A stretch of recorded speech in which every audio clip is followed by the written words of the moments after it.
When I was in my 20s, I thought people in their 40s were old as shit. So I would look at them with contempt if they hadn't accomplished certain things by that age. And now that I am in my 40s, having lived a life, I realize that for the most part, people do the best that they can in their living circumstances to get to where they are. And sometimes where they end up isn't exactly where they envision their life would be.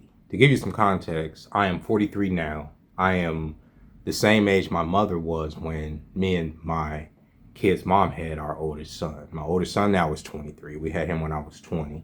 And at that time, my mom was becoming a grandma. So to give you context to how old I thought people in their 40s were at that point, my mom was my age. The age that I am now, my mother became a grandparent. And so I looked at people in their 40s. I'm like, well, by that point, you should have accomplished X, Y, and Z, not considering the surrounding circumstances that came along with time. For instance, my mother, in order to get to that point to where we were, had taken us through a lot, had been through a lot herself, and had done the best that she can to raise my brother and myself to that point. We were decent young men. We did the best that we could. I would say I had children pretty young as far as like me and my kid's mom, but I don't regret that or anything. But as far as staying out of trouble and everything, we did that. And that was because we had a mother that guided us. She fed us, she clothed us. So even though growing up many times over, we were homeless, we went through things. She had multiple different boyfriends who were losers. Nobody that was ever pretty much abusive to me and my brother because we would have whooped their ass. But for the most part, the way we looked at those men, who for the most part, a couple of them had just regular jobs, but they were just weak men. We looked at it as like, look, bro, by the time I'm that age, I'm going to have this, I'm going to have that, I'm going to have this, I'm going to have that. Now, for my brother, for the most part, he has a lot of the things that he envisioned, I would say, for himself. I mean, if he's watching this video, he can agree or disagree. But I am very proud of my younger brother for the things that he's accomplished as far as going through the Navy, as far as his family, his wife, the jobs he's held, the ability to stay who he is throughout all of these years. I've seen a lot of content from younger people either condemning their parents for not getting the bag, for not trying to get rich in their younger age, or not having some career that was lucrative or generational, where it could pass down some type of generational wealth. And they get on here on this internet and they look at their parents with contempt because their parents didn't accomplish these things, or their parents didn't become these famous people or these influencers. And I'm here to say that that's BS. Like I said, I look back at what my mom did and what she accomplished, and I can look back and I can say, oh, well, these mistakes were made, or we were homeless at this, or she could have did this better, or she could have did this better. But now that I am past the age that she was taking care of us, I'm like, bro, she did a lot. She did a lot, especially in the time from us growing up to where we came, right? I look back on the times that we went through where we were probably homeless, where she did probably mismanage money, or things weren't so clear, and I can look at it with hindsight as an adult and be like, yeah, I could see where a woman with two teenage kids in the 90s, late 90s, will stumble and fall over herself, right? I wouldn't sit here and condemn her for not getting a bag when she did everything that she could. And I know people say, we shouldn't just say they did everything they could, but they did everything that they could. Nobody can foresee the circumstances that befall them in their life. You understand? And I think my mom is very proud of the men that she raised, between me and my brother, because she always says, I raised men. And she says that. And it makes me feel good that she feels that way. So I don't think that it's healthy to look back and say, okay, my parents didn't do this, especially if your parents didn't abuse you. The parents did the best they can. And your parents raised you to stay out of trouble and to have some level of common sense about yourself. That is a blessing. And I look at that as a blessing that my mother bestowed upon me, and even for my father, for the fact that my father did financially provide for my brother and myself throughout our childhood and all the way up into our early adulthood. I feel blessed to have that, because there's a lot of people that grow up and their parents don't necessarily even have that much, or not even that attentive. I know there's times where we lived in abject poverty, okay, and we had each other, and that felt good to just be able to have each other and to be able to know that I had my family, right? Because that's why I always say family makes you richer than sometimes even money, because money can make you isolated, and money can take you away from family and money. Y'all see this whole Glorilla thing with her and her, I don't know if that's her twin sister, but that girl looks like her, going back and forth with her sister, getting online and saying that her sister ain't looking out for the family. She wants this money from her. I would never do that to my siblings. If my brother all of a sudden made $1 trillion, I don't expect nothing out of him. Honestly, I don't. I don't expect anything out of my family. But I do think that it says a lot about family if family don't look out for you, if they're in a position to look out for you. I'll put it like that. I wouldn't necessarily let it sully my spirit or my relationship with the people in my family if my family couldn't look out to me, because if they became all of a sudden rich, famous, and blessed. But I can tell you that when your family does become rich, famous, and blessed, when they do bless the family, it helps a lot. Because in the time, even my mom was raising us, we were in Milwaukee. My grandmother had died. My mom was going through some mental stuff, and she was dealing with a drug dealer at the time. This dude named Jimmy. This was in the mid 90s, like early to mid 90s. And my cousin at the time had a record deal, and he was on tour. He was in Milwaukee. If you guys know the song "You" or "Gloria," Gloria, that's my cousin. His name's Jesse Powell. He came back to we were staying at my grandma's house at the time. We were living in, like I say, like ridiculous conditions. And he was like, nah, that ain't happening. He ended up moving me, my mom, my brother out to California, to the West Coast. And he shared the blessing with my family. And the fact that he did that, I think it changed the course of me and my brother's destiny. I'm just being honest with you. The fact that my cousin did look out for his family, and he didn't have to. He didn't have to come back to Milwaukee and say, all right, come out here and live with us. We ended up staying with my auntie and my younger cousin, his younger brother, for a minute until we ended up getting our own place. And eventually, the drug dealer guy that my mom was dealing with, his name was Jimmy. I actually like Jimmy. I'm not going to even hold you up. I like Jimmy. She ended up moving him out to California, but by the time she moved him out to California, he had started using his own supply. So he was all fucked up. He was hilarious, but he was fucked up. He would have these breakdowns. And I've said this in my lives before. He would have these breakdowns in the apartment trying to profess his love for my mom. He would be out there singing. He would be trying to, I don't know if he thought he was Keith Sweat. He had like a real bad perm.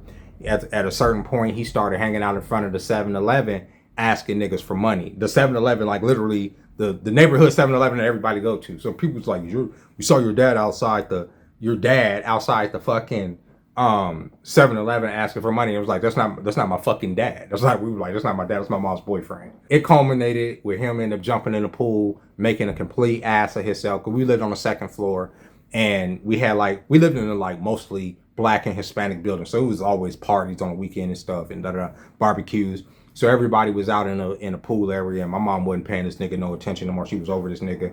She probably was already seeing her new boyfriend.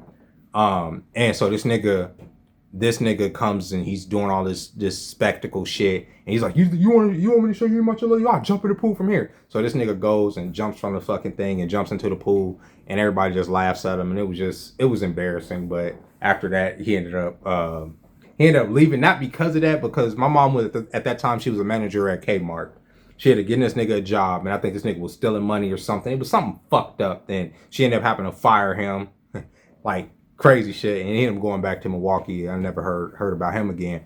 But just to give you context, when I'm younger, these people seem so much older than me. Now that I'm older than they were at the time I'm telling you all these stories, it seems funny. It's crazy. I mean, some of it was funny at the time, but I look back on it now, it just seems like I get it. And I see these young people say, oh, that's never going to be me. By the time I'm 40, I'm going to have X, Y, and Z. Not considering that capitalism and reality and the world will kick you right in the fucking teeth. And y'all are coming up in a time where technology is even changing more than when I was younger. Okay. I mean, it changed a lot when I was younger with the rise of the internet, and even social media wasn't a thing yet. We didn't even have MySpace yet, nothing like that. But you guys are coming up in a time with AI and them trying to replace jobs and all this other stuff. So to put such a burden on yourself to say, if I don't accomplish this by the time I'm 40, I might as well be dead. Or some of y'all are saying by the time y'all 30,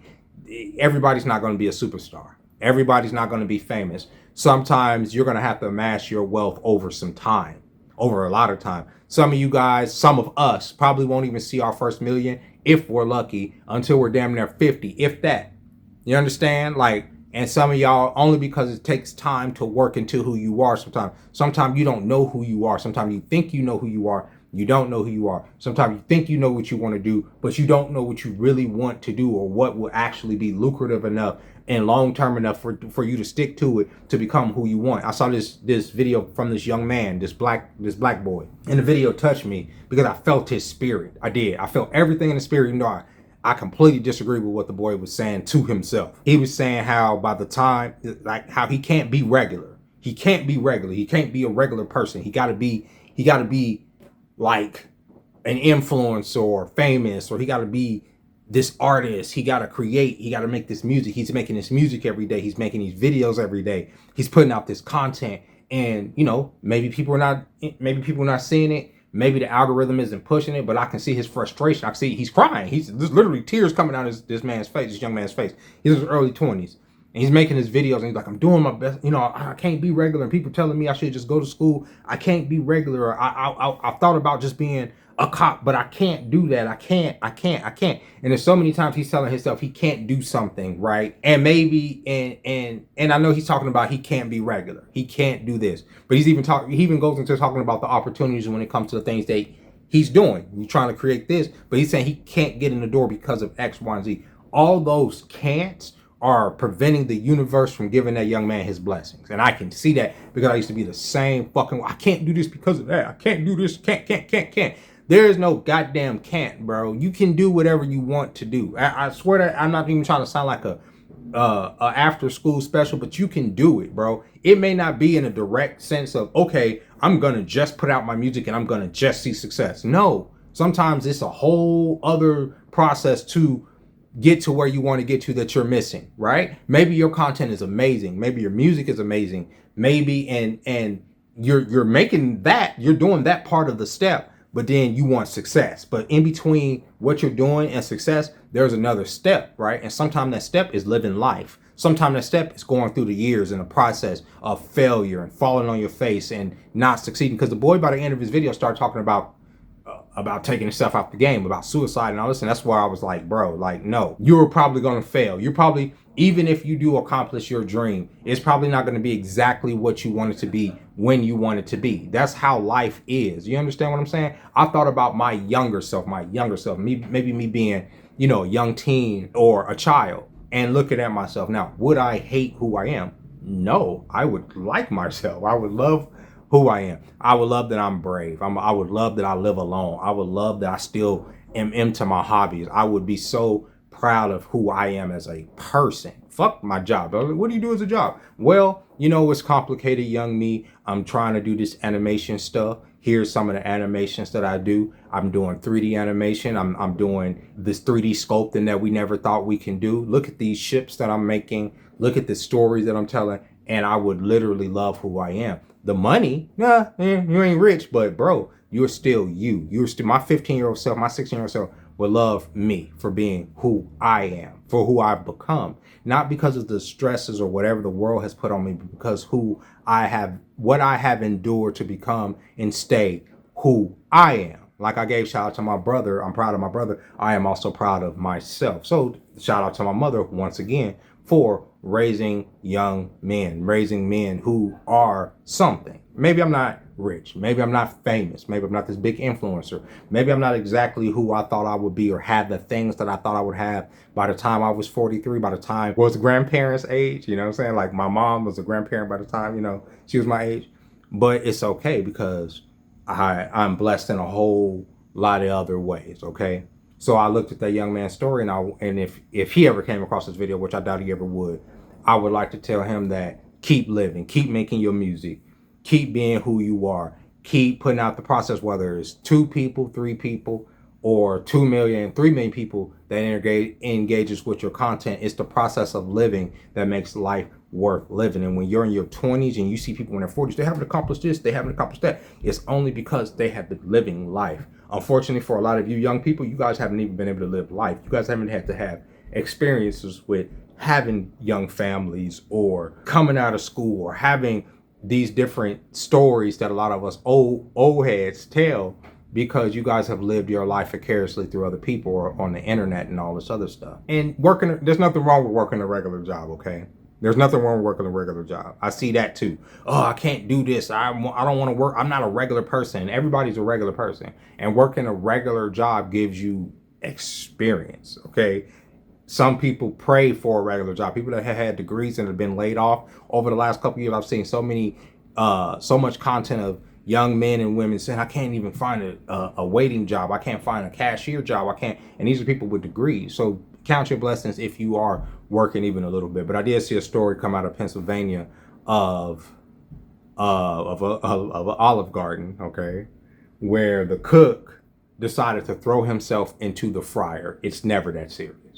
What I'm hearing, the rumor, and I'm just saying this is just the people that are, that were there or on the scene and all that, they're saying that the cook had came to work on PCP before or some level of psychedelic before, and this particular night he came on his shift, and when he came on the shift he immediately started taking off his clothes. He came on a 4:00 shift, according to eyewitnesses. Came on a 4:00 shift.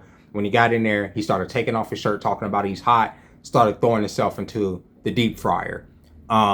People were trying to pull him out, but he kept saying that he was hot. That's why, because the story's saying it was a suicide attempt. But what people were saying is that were there was like, no, he was on something, because even when you was looking in his eyes, there was nothing there. And it wasn't like he felt like he was feeling pain, because when you on certain psychedelics, you ain't feeling it. So when you think about the deep fryer, and some of y'all like, how do you get in deep fryer? Though it's a deep fryer, bro. Like I wish I had a video of our deep fryer, but we have a deep fryer, right? Like it's deep, like, okay. So you can put your whole body in there. That's what he was doing. He kept putting his body in there. And they said it was ambulances rushing to the scene. A couple of the servers and a couple of other people got some burns, some second-degree burns from trying to pull him out of the fire. So there was multiple ambulances on the scene. Multiple people rushed to the thing. Apparently, from the last thing I've seen, I don't know if he died or not. Apparently, he did. So ain't nothing that serious. If you getting high on, don't be getting high on that shit, bro. Yeah, man, just live life, man. Like, life is worth living. Like, ain't nothing worth taking yourself out the game, especially in that gruesome of a way. But like I said, like the story is, I don't think he was trying to take himself out like that. I think it was probably he was intoxicated, and that's how that transpired. But shit, like, they got to be traumatizing for the staff and for the people that were there. They said that they obviously they cleared the restaurant out. Everybody that was in there was eating, got their food comped by the company, but when they were trying to get the people out the restaurant, people were saying, can they get to-go boxes? No, you cannot leave. There's a man literally in the deep fryer in the back. Bye. You don't have to pay. Would y'all even want that? Because imagine the smell. It's a crispy nigga in the background. You asking for a to-go box. I would be irritated. But anyway, I hope you guys like the new chair. Shout out to my girl for looking out for me. We had a great weekend this week. I know y'all probably have been seeing like an upgrade in some of the gear and my glasses, the camera, this chair, the background. That's all this lady, okay? Like, I've been like, this lady, shout out to her because she watches these videos. Shout out to you, lady. She be looking out for me. I don't ask her for none of this stuff. I was in that squeaky chair. She's like, oh, I got something for you. I go outside to her car. She got this nice ass chair for me. I mean, obviously it was in a box, I had to put it together. But I was like, hell yeah. She said it's my Valentine's Day gift. But yeah, honestly, guys, get with people that like you. Get with people that F with you. Don't get with people that don't F with you. Get with people that like to be around you, that wanna spend some time with you, you know what I'm saying? And that you like the same, and you want to spend time with them too. And this is my advice for men and women, is to always live in your own places to keep the thing alive, because you want to be like the place where a woman can come to, if that makes sense, as opposed to her seeing you every day. Y'all become almost like family members and shit, and it just don't hit the same, you know what I'm saying? But when you the place that a lady can retreat to, even if it's in a hole in the wall like this, it seemed like, I don't know, it's a lot better dynamic, because they can always go home and they don't have to deal with your shit. You don't have to deal with their shit, whatever the case may be. all week, and then y'all have the time to miss each other, come back and do all that extra stuff. You know what I mean? I don't know. I think it's optimal that way. With that being said, ladies and gentlemen, I hope you guys enjoyed this video. You guys heard the message, especially if you're young and you feeling like you fail in that life. Oh, I haven't accomplished this. I'm 25. I'm 26. Especially 27, 28-year-olds start getting real depressed when the bank account ain't hitting on 2 pennies, and it's like, damn, I thought by this point I'd be able to afford a house and a car and all this extra, my Lambo. I thought I'd be invested in all these businesses. I'm seeing all these people that are my age that are doing that, and how come I'm not there? In comparison is the thief of joy. Just live your life, okay? Live life. This past weekend, even, we went down on the strip. We went to the Luxor, walked around. We were supposed to be going to this like gaming lounge. They have like a gamer lounge down there, but when we got down there, it was the area was a lot smaller. The bar was a lot smaller than I thought, than they made it look like online. So we ended up just having some food and walking around the Luxor for a minute and then cruising the strip. They're building this huge guitar hard rock cafe on the strip. It's massive. It looks like a big ass Death Star in the night. That looks cool. But yeah, I just enjoyed the company, enjoyed the night, enjoyed the date, and that's what's been going on. Give you all a little life update with that in there, and I'll catch y'all next time. Bye bye.